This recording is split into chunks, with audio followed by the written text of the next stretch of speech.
Imailana ipalila lichokuna limri ating tangko lura yung pi amli chikiroi chengela ha tsatralore Cheba chenge ita amai Changano nana trongchi na rorato Ila sila lori rore Ima ila na yuche mao Chenye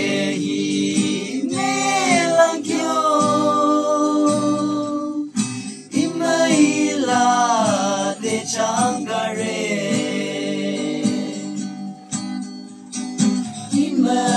Imailana Itezano Makablicho Melang Roizako Imailana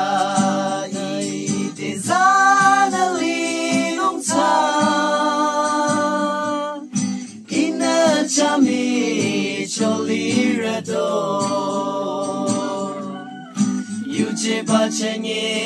Itza Amai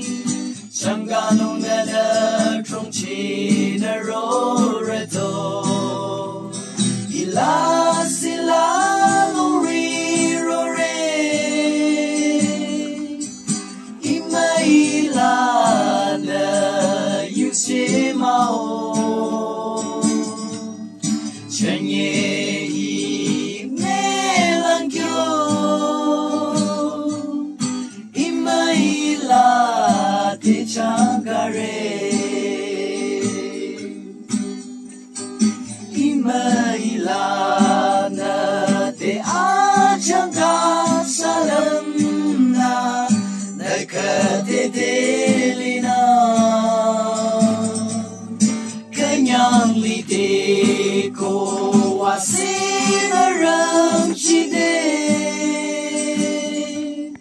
Namay pa ilam china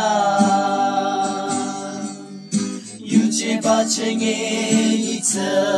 amay Changano nada trongchi na rorato Ila sila